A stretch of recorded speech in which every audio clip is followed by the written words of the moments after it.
ప్రభుత్వ ఉద్యోగుల పెండింగ్ సమస్యలు పరిష్కరించేందుకు ఏపీ ప్రభుత్వం సిద్ధమైంది. డిఏ సహా ఇతర ఆర్థిక అంశాలపై ఉద్యోగ సంఘాలతో కాసేపట్లో సచివాలయంలో మంత్రులు పయ్యావుల కేశవ్, నాదెండ్ల మనోహర్, సత్యకుమార్, సిఎస్ విజయానంద్ చర్చిస్తారు. చర్చలకు రావాలని 14 ఉద్యోగ సంఘాల నేతలకు ప్రభుత్వం ఆహ్వానించింది. మంత్రులతో సమావేశంలో ఆయా ఉద్యోగ సంఘాల నేతలు పాల్గొననున్నారు.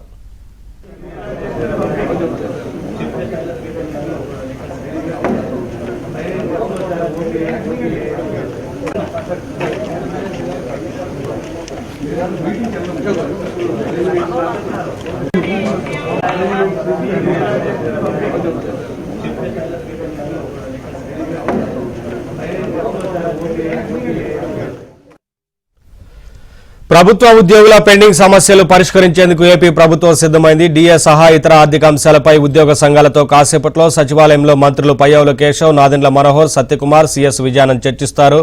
ఇదే అంశానికి సంబంధించి మరింత సమాచారం మా ప్రతినిధి సత్య అందిస్తారు. తొలిసారి భేటీ నిర్వహిస్తోంది ప్రభుత్వం. కాబట్టి ఏపీజేఏసీ అమరావతి చైర్మన్ బొప్పరాజు గారు ప్రస్తుతం మనతో ఉన్నారు. ఆయన ఏ అంశాలు ఉద్యోగుల తరపున ప్రస్తావించబోతున్నారు ఆయన అడిగి తెలుసుకుందాం. సార్, ఇప్పుడు ఉద్యోగులకు సంబంధించి అనేక సమస్యలు ఉన్నాయి. మీరు కూడా చెబుతున్నారు 30,000 కోట్ల పైచీలకు ఉద్యోగులకు ప్రభుత్వం నుంచి రావాల్సి ఉందని. వీటన్నిటి మీద ఎలా మాట్లాడతారు? ఒక్క డిఏ అయినా మిగతా ప్రతిపాదనలు ఏమైనా ఉంచబోతున్నారు?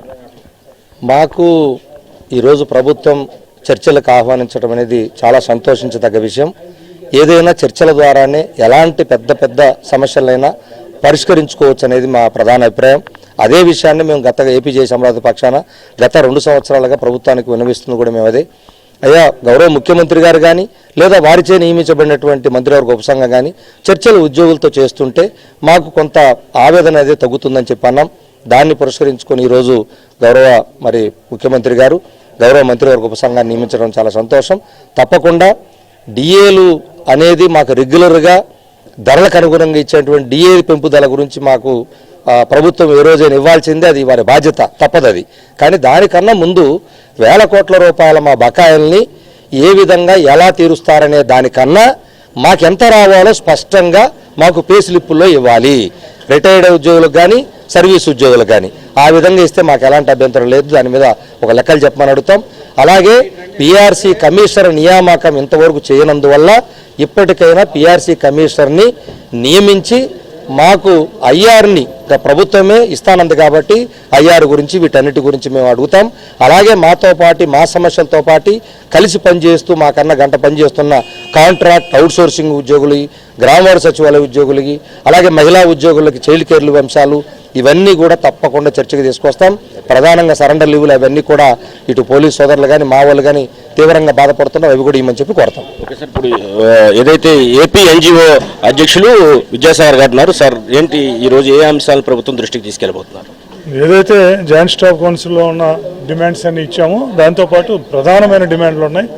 ఉద్యోగులకు సంబంధించిన 4 డిఏలు పెండింగ్ ఉన్నాయి. 4 డిఏలు చెల్లించాలని చెప్పి ఉద్యోగులందరూ కూడా ఎంతో ఆందోళన వ్యక్తం చేస్తున్నారు. దాంతోపాటు పే రివిజన్ కమిటీ మాకు 2018 తర్వాత 2023 జూలై నుంచి రావాల్సిన పరిస్థితి ఉంది. ఇంతవరకు పిఆర్సీ కమిటీ చైర్మన్ అపాయింట్ చేయని పరిస్థితి ఉంది. అలాగే బకాయిల చెల్లింపుపై నిర్దిష్టమైన రోడ్డు మ్యాప్ అడుగుతున్నాము. అలాగే హెల్త్ కార్డులు ఉద్యోగులకు సంబంధించి 12.5 లక్షల మంది ఉద్యోగ ఉపాధ్యాయ కార్మిక పెన్షనర్స్కు సంబంధించిన హెల్త్ కార్డులు ఏమాత్రం పనిచేయని పరిస్థితి ఏర్పడుతుంది. మేము ప్రతి నెల అమౌంట్ చెల్లిస్తున్నప్పటికీ 300 రూపాయల చొప్పున చెల్లిస్తున్నప్పుడు మామూలుగా ఉన్న సామాన్యమైన ప్రజానీకానికి 25 లక్షల హెల్త్ స్కీమ్స్ ఇవన్నీ ఉన్నాయి. కానీ ఉద్యోగులకు సంబంధించి ఎప్పటి నుంచో ఉన్న మా హెల్త్ కార్డు, ఈ ముఖ్యంగా హాస్పిటల్స్ ఈ కార్డు తీసుకెళ్తే అసలు దాన్ని ఎంటర్టైన్ చేయని పరిస్థితి మాకు ఉన్నది. అందుకని హెల్త్ కార్డుల మీద ఒక నిర్దిష్టమైన విధానాన్ని, లేదంటే హెల్త్ కార్డ్స్ మొత్తాన్ని ఇన్సూరెన్స్ స్కీమ్లోకి తీసుకెళ్లాలని చెప్పాం. అట్లాగే కాంట్రాక్ట్ ఉద్యోగుల రెగ్యులరేషన్కి సంబంధించి గత ప్రభుత్వం కాంట్రాక్ట్ ఎంప్లాయీస్ రెగ్యులేషన్ కొంత యాక్ట్ 30 తీసుకొచ్చింది.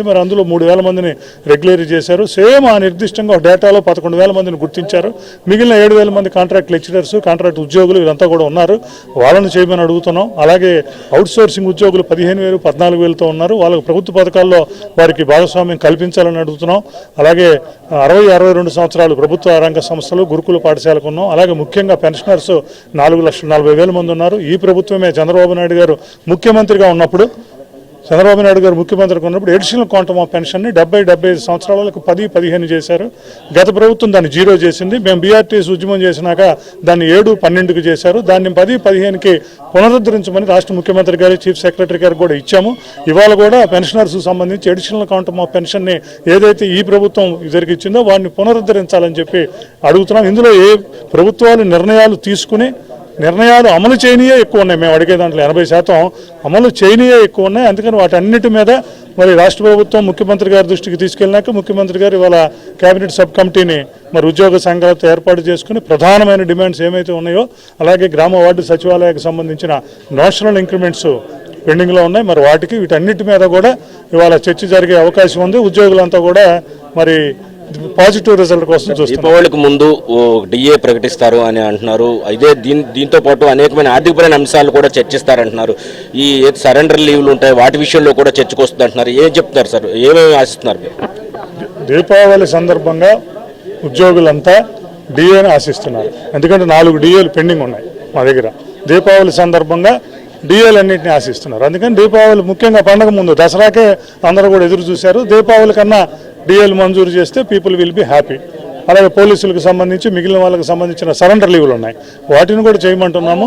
వాటితో పాటు పీఆర్సీ కమిటీ అపాయింట్ చేయడానికి ₹1 ఖర్చు కూడా లేదు. అది 1 సంవత్సరమో 6 నెలలు టైం ఇస్తారు. టైం తర్వాత కమిటీ ఇది వస్తుంది. ఇప్పటికే 25 నెలల కాలం అయింది కాబట్టి కమిటీ చైర్మన్ వేస్తున్నాం. అలాగే హెల్త్ కార్డ్స్ విషయంలో కూడా ప్రభుత్వానికి పెద్దగా డబ్బు ఖర్చు ఉండే పరిస్థితి ఉన్నదాన్ని సరైన సిస్టంలో పెట్టి మాకు హెల్త్ కార్డు మీద మెడికల్ ట్రీట్మెంట్ అందే విధంగా చేయాలని చెప్పి కూడా రాష్ట్ర ముఖ్యమంత్రి గారికి తెలియజేశాం. దాని మీద కూడా కేబినెట్ సబ్ కమిటీ దాని మీద చర్చించి ఒక నిర్దిష్టమైన ఒక యాక్షన్ ప్లాన్తో మరి వీటన్నిటి మీద ముందుకు వెళ్తుందని ఉద్యోగులకు మంచి శుభవార్త వినిపిస్తుందని చెబుతున్నాం. అట్లాగే ఉద్యోగులు కూడా మరి గత ప్రభుత్వం మాకు సంబంధించిన 30,000 కోట్లు పెండింగ్లో పెట్టి డిఏలన్నీ పెట్టి మిగతా పీఆర్సీలు రివర్స్ అన్నీ చేసినప్పటికీ గత 15 నెలల నుంచి కూడా మేము నిర్మాణాత్మకమైన సహకారాన్ని రాష్ట్ర ప్రభుత్వానికి అందించాం. అంత సమయం ఇచ్చాం.